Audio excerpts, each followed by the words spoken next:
Assalamualaikum warahmatullahi wabarakatuh. Saya Gus Ali Farhan, NIM 2218078 dari mata kuliah Strategi Belajar Mengajar kelas A. Akan membuat video tugas UAS mengenai mata kuliah Strategi Belajar Mengajar kelas A, di mana pada mata kuliah ini diampu oleh Bapak Dr. Muhammad Nurul Huda, MPTI, dan seluruh teman-temanku satu kelas Strategi Belajar Mengajar kelas A. Tugasnya yaitu menjelaskan 3 soal dari beberapa soal yang telah ditentukan dalam file UAS. Yang saya ambil, yang pertama mengenai jelaskan secara komprehensif mengenai alat dan media pembelajaran. Yang kedua, jelaskan secara komprehensif mengenai gaya dan variasi mengajar. Yang ketiga, jelaskan secara komprehensif mengenai manajemen kelas. Itulah 3 soal yang saya pilih. Oke, langsung saja mengenai jawaban dari soal yang pertama, yaitu jelaskan secara komprehensif apa sih alat dan media pembelajaran. Pengertiannya, secara pengertian terlebih dahulu, media itu bisa dikatakan secara harfiah berarti pengantar atau perantara. Menurut Prasasti dan Irawan, media ialah apa saja yang dapat menyalurkan sebuah informasi dan dari sumber informasi ke penerima informasi. Sumber informasi tersebut berarti seorang guru dan penerimanya itu seorang siswa. Seperti itu. Terus yang selanjutnya, kedudukan dan manfaat media pembelajaran atau alat dan media pembelajaran. Manfaatnya itu sangat banyak. Yang pertama, dapat menimbulkan minat bagi siswa. Yang kedua, mencapai sasaran yang lebih baik, dimana kalau menggunakan alat dan media yang sesuai, maka bisa mendapatkan hasil yang lebih baik dari sebelumnya. Terus yang ketiga, membantu hambatan bahasa. Yang keempat, membantu sasaran pendidikan yang untuk belajar lebih banyak dan lebih tepat. Yang kelima, merangsang sasaran pendidikan untuk meneruskan pesan-pesan yang diterima kepada orang lain. Yang keenam, mempermudah penyampaian materi pembelajaran oleh pendidik atau seorang guru. Terus yang selanjutnya yaitu mengenai macam-macam media pembelajaran. Media pembelajaran itu beraneka ragam. Bisa dikatakan sebagai bisa dibagi menjadi 4 media pembelajaran. Yang pertama, media visual. Media visual adalah media yang bisa dilihat. Biasanya itu seperti media gambar atau media poster atau majalah atau buku. Intinya itu yang bisa dilihat, itu namanya media visual. Terus ada media audio. Media audio adalah media yang bisa didengar, dimana media ini biasanya menggunakan panca indera telinga. Contoh, misal media musik, terus menggunakan suara, radio, dan lain sebagainya. Terus yang ketiga ada media audio visual. Media ini merupakan media campuran, di mana media yang bisa didengar dan bisa dilihat secara bersamaan. Contohnya itu biasanya menggunakan film, terus drama, televisi, atau VCD. Terus yang terakhir ada multimedia.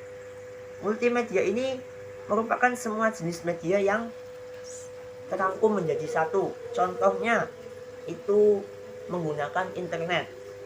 Belajar menggunakan internet artinya mengaplikasikan semua media dari panca indera mata, penglihat, pendengar, dan peraba. Terus ada prinsip.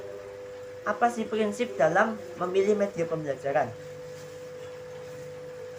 Di sini dijelaskan prinsip sebelum memilih media pembelajaran, seorang guru atau pendidik harus menyiapkan media yang paling baik untuk mencapai tujuannya. Karena setiap media itu pasti ada kelebihan dan kekurangannya masing-masing, jadi harus disesuaikan. Terus pemilihan media hendaklah yang bersifat objektif. Maksudnya apa? Maksudnya itu harus benar-benar digunakan dengan dasar pertimbangan yang efektif dalam pembelajaran. Bukan hanya karena kesenangan seorang guru senang dengan media audio maka audio terus, ya tidak. Berarti sesuai dengan efektivitas yang ada di kelasnya. Terus yang ketiga, pemilihan media hendaknya sesuai dengan syarat-syarat tertentu.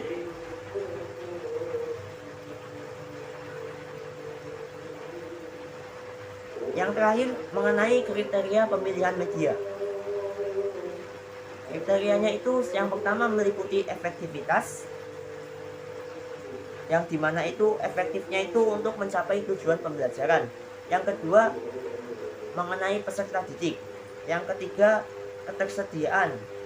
Maksudnya itu apakah media itu ada atau tidak, itu harus dilihat terlebih dahulu. Yang keempat, kualitas teknis. Media itu kualitasnya baik atau tidak, itu harus dipilih terlebih dahulu. Terus yang kelima ada biaya pengadaan. Untuk menggunakan media itu juga harus ada biayanya. Jadi harus sesuai dengan biaya yang ada. Tidak boleh nggak punya biaya tapi mau menggunakan media tersebut, ya enggak. Terus yang keenam, fleksibilitas atau kenyamanan dalam penggunaan media tersebut. Yang ketujuh ada kemampuan orang yang menggunakannya. Yang kedelapan itu alokasi waktu. Biasanya itu kalau dalam penggunaan alokasi waktu sangat berpengaruh dalam media pembelajaran.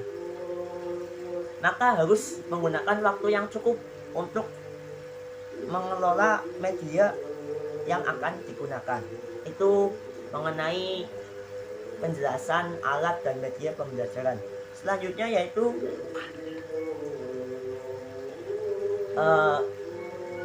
gaya dan variasi mengajar, atau dibalik, variasi dan gaya mengajar.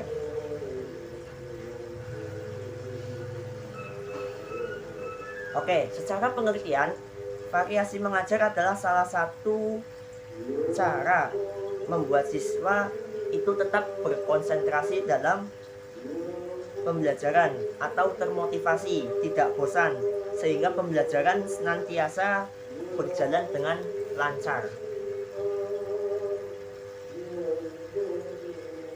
Seorang guru itu harus bisa membuat variasi, yaitu tadi gunanya apa? Untuk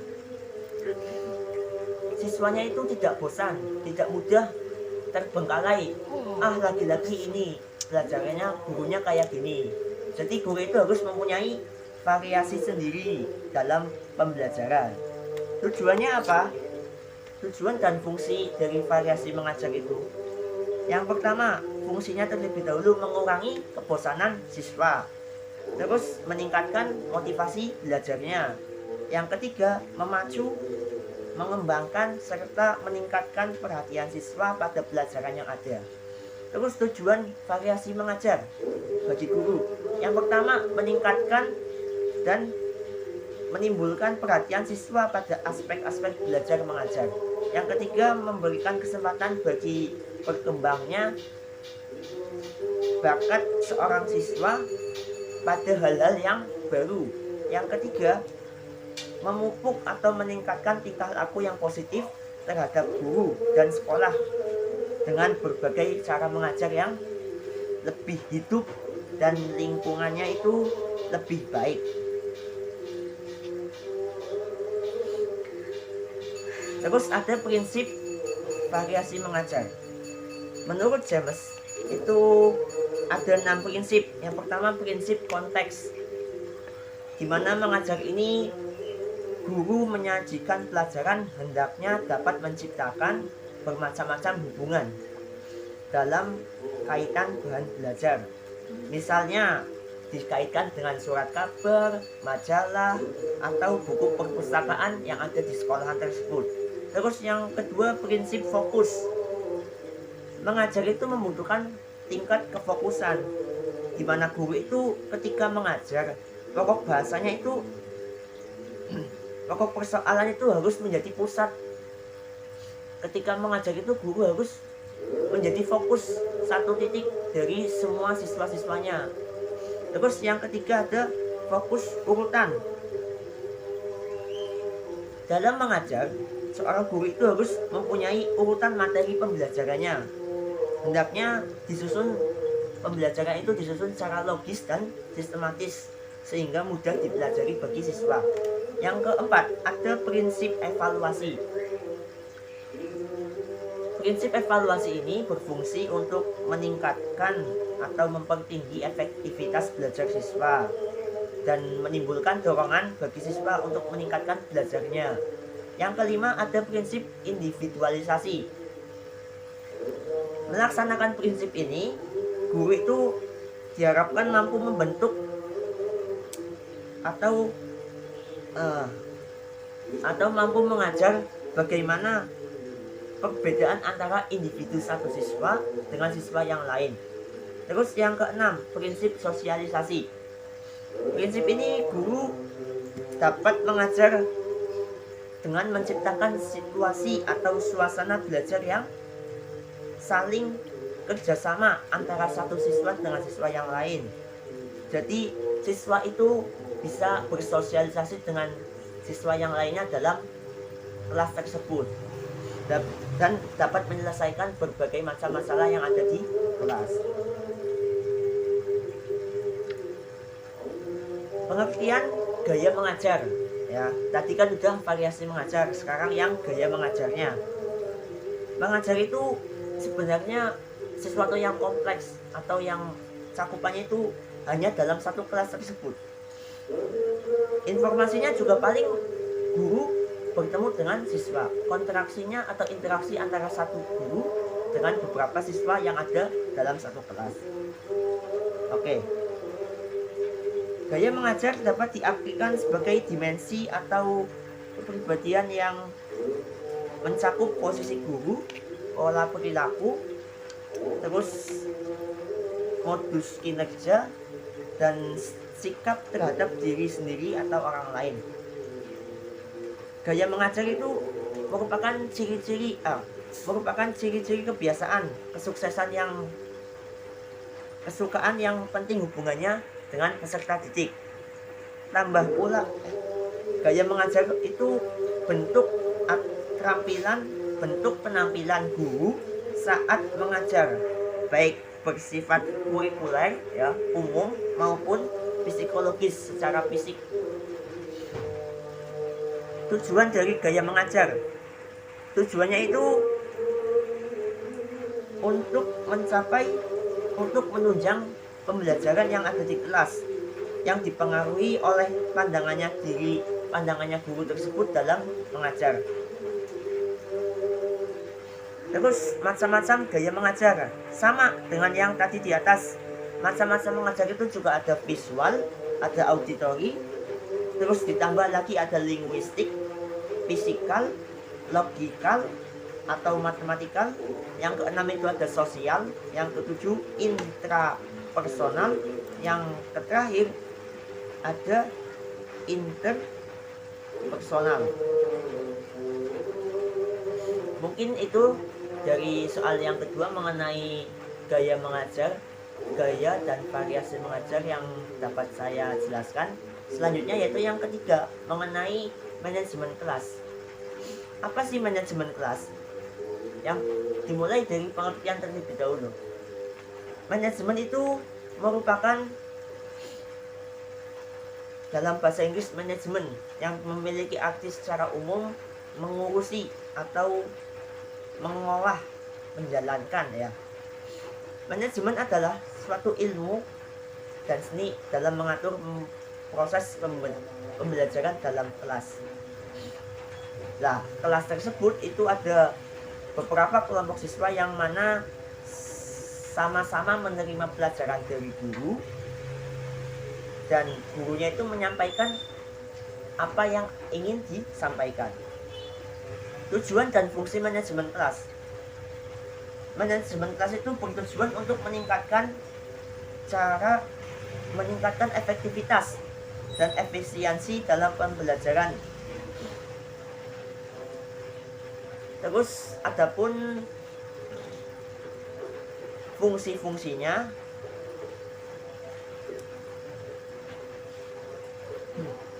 itu mewujudkan situasi dan kondisi kelas baik sebagai lingkungan maupun sebagai kelompok belajar yang memungkinkan siswa untuk mengembangkan kemampuan semaksimal mungkin. Terus menghilangkan berbagai hambatan yang dapat menghalangi terwujudnya interaksi belajar.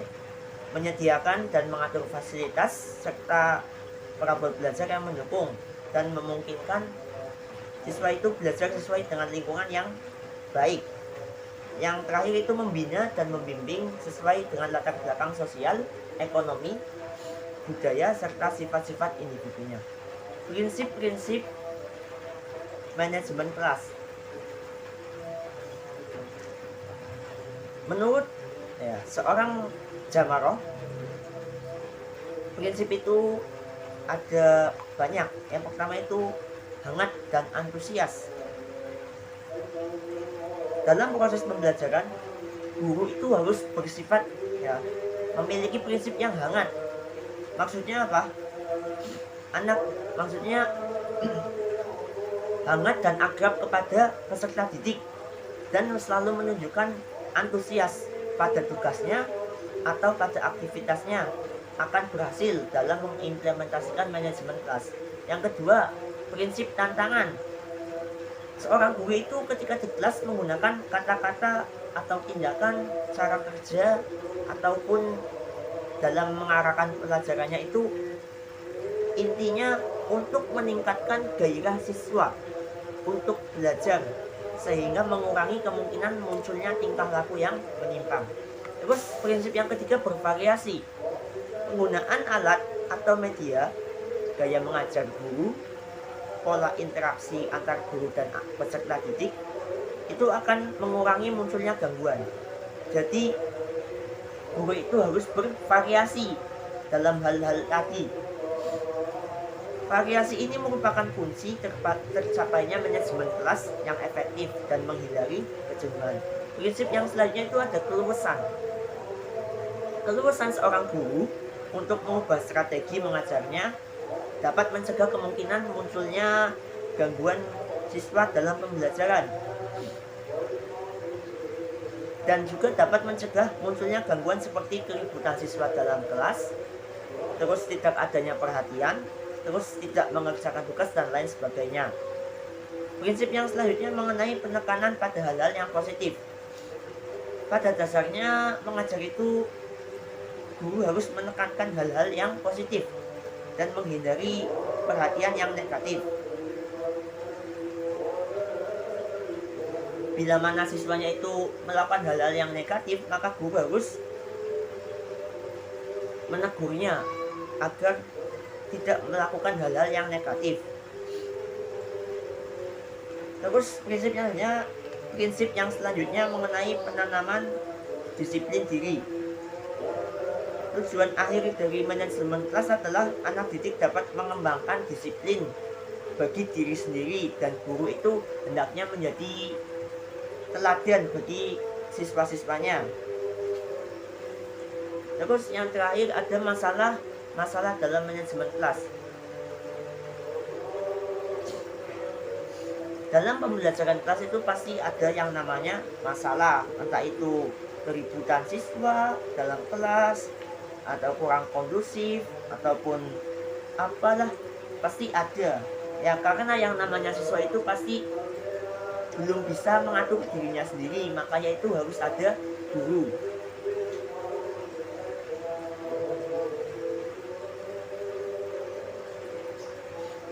Gangguan kelas dapat dilihat dari berbagai sudut, diantaranya jumlah pelakunya, itu siswanya berapa, terus ada masalah kelompok itu seperti apa, itu harus dianalisir oleh guru tersebut. Yang terakhir, ada pendekatan dalam manajemen kelas. Beberapa pendekatan dalam manajemen kelas diantaranya: 1. Pendekatan kekuasaan. 2. Pendekatan ancaman. Yang ketiga, pendekatan kebebasan. Yang keempat, ada pendekatan resep. Yang kelima, pendekatan pengajaran. Yang keenam itu pendekatan perubahan tingkah laku. Yang ketujuh, pendekatan sosio-emosional. Yang delapan, pendekatan kerja kelompok. Yang sembilan, efektivitas. Pendekatan efektivitas dan pluralitas. Untuk manajemen kelas yang efektif, maka dalam mewujudkannya perlu melakukan perencanaan yang matang mengenai strategi pembelajaran, fasilitas yang diperlukan, terus budaya kelas dan evaluasi untuk mengukur keberhasilan manajemen kelas tersebut.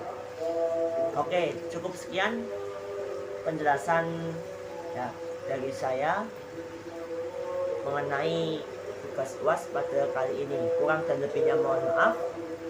Wassalamualaikum warahmatullahi wabarakatuh.